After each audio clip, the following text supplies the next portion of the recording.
اللہ تعالی وبرکاتہ۔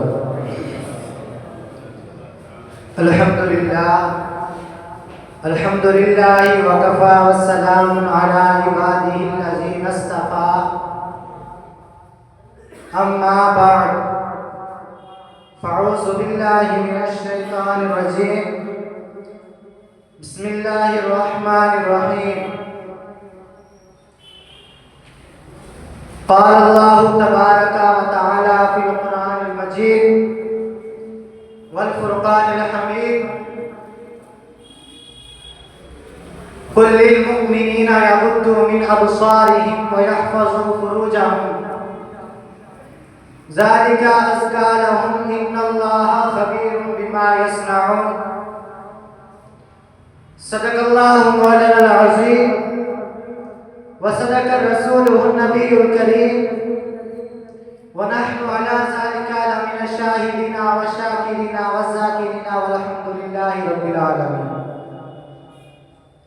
آئیے حضرات، کچھ عرض و معروض کرنے سے قبل میں بہتر مناسب ہی نہیں بلکہ ضروری سمجھتا ہوں کہ ہم تمامی حضرات مل کر سب سے پہلے آقا انعامدار، مدنی کے تاجدار، تاجداروں کے تاجدار احمد مجتبیٰ حضرت محمد مصطفیٰ صلی اللہ تعالی علیہ وسلم کی بارگاہ میں نہایت ہی ادب اور احترام کے ساتھ درود شریف کا نذرانہ عقیدت اور محبت سے پیش کریں۔ پڑھیے بآواز بلند، اللہم صلی علی سیدنا محمد وعلی آل سیدنا محمد واصحاب سیدنا محمد وبارک وسلم علیہم، صلو علی الحبیب صلی اللہ تعالی علیہ وسلم۔ اللہ تبارک و تعالی نے اپنے نبی پاک صلی اللہ تعالی علیہ وسلم کو جہاں بے شمار اوصاف و کمالات سے متصف فرمایا، وہی آپ کو حیا جیسا وصف عطا فرمایا جس سے آپ نے ایمان کا ایک حصہ قرار دیا۔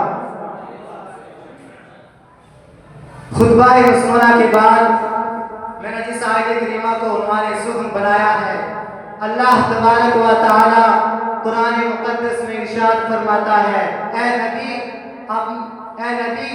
مسلمان مردوں کو حکم دو کہ اپنی نگاہیں کچھ نیچے رکھیں اور اپنی شرمگاہوں کی حفاظت کریں، اور یہ تمہارے لیے بہت ستھرا ہے اور بے شک اللہ تعالیٰ کو تمہارے کاموں کی خبر ہے۔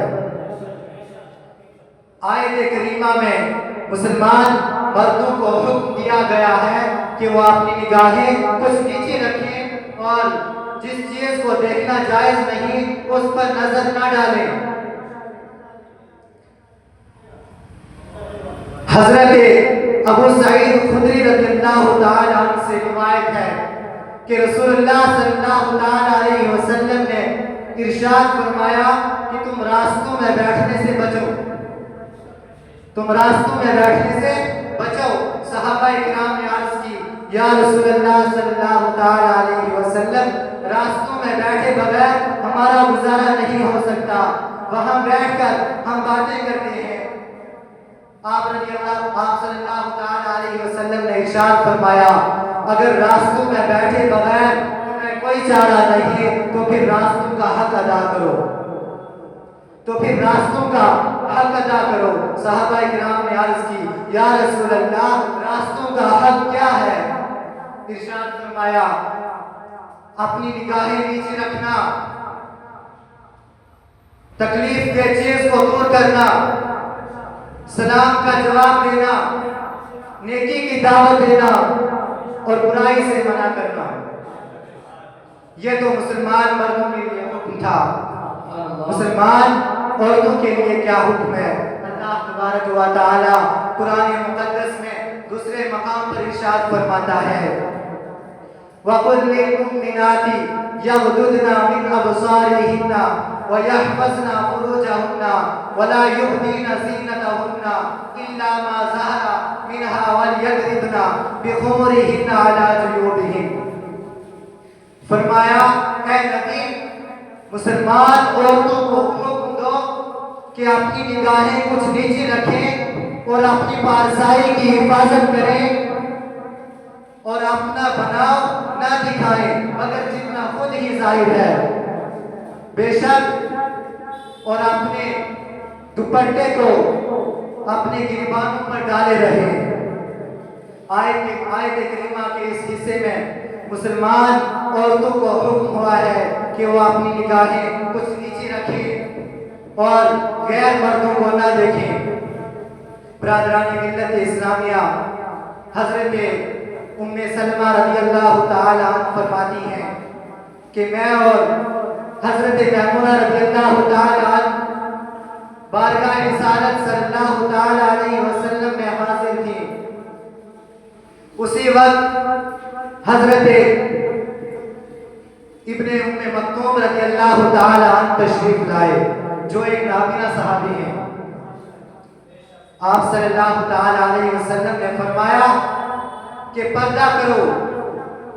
میں نے عرض کی یا رسول اللہ وہ تو نابینا ہے، ہمیں دیکھ اور پہچان نہیں سکتے۔ آپ صلی اللہ علیہ وسلم نے فرمایا اگر وہ نابینا ہے کیا تم دونوں نے نہیں دیکھتی؟ کیا تم دونوں بھی نابینا ہو؟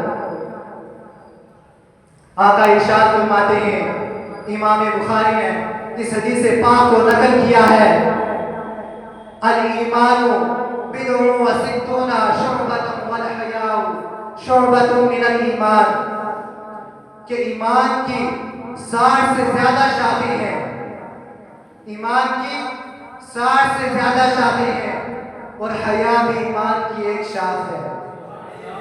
حدیث پاک سے یہ عمل صاف واضح ہو گیا کہ حیا ایمان کا ایک اہم حصہ ہے، تو ظاہر ہے کہ بے حیائی ایمان کا حصہ نہیں۔ دوسری حدیث پاک، قال رسول اللہ صلی اللہ تعالی علیہ وسلم زنا العین نظر، فرمایا رسول پاک صلی اللہ تعالی علیہ وسلم نے آنکھ کا دیکھنا بھی زنا ہے، آنکھ کا دیکھنا بھی زنا ہے، یعنی غیر محرم کا دیکھنا، آنکھ کا دیکھنا کیا زنا ہے؟ غیر محرم کا دیکھنا۔ اور تیسری حدیث پاک، قال رسول اللہ صلی اللہ تعالی علیہ وسلم لیخرجنا وہن تفلات، فرمایا رسول پاک صلی اللہ تعالی علیہ وسلم نے کہ عورتوں کو چاہیے کہ خوشبو لگا کر گھر سے نہ نکلا کرے، خوشبو لگا کر گھر سے نہ نکلا کرے، یعنی اگر کسی مجبوری کے تحت گھر سے نکلنا ہی پڑے۔ ماہر علوم قرآن حضرت عبداللہ بن عباس رضی اللہ تعالی عنہما فرماتے ہیں کہ عورت کو چاہیے کہ اگر کسی مجبوری کے تحت گھر سے نکلے تو وہ جلباب یعنی بڑی چادریں اپنے سروں پر اس طرح اوڑھ لے کہ سینہ، گردن، گلا پوری طرح چھپ جائے اور راستہ دیکھنے کے لیے صرف ایک آنکھ کھلی رہے، صرف راستہ دیکھنے کے لیے ایک آنکھ کھلی رہے۔ اللہ تبارک و تعالی نے اپنے نبی پاک صلی اللہ تعالی علیہ وسلم کی ازواج مطہرات کو بھی پردے کا حکم دیتے ہوئے ایک مقام پر ارشاد فرمایا، یا ایھا النبی قل لازواجک و بنات یا ایھا النبی قل للمؤمنین یغضوا من ابصارهم ويحفظوا فروجهم ذلك ادنی ان یعرفن فلا یؤذین وکان اللہ غفورا رحیما۔ ارشاد فرمایا کہ اے نبی اپنی بیویوں اور بیٹیوں اور مسلمانوں کی عورتوں سے فرما دو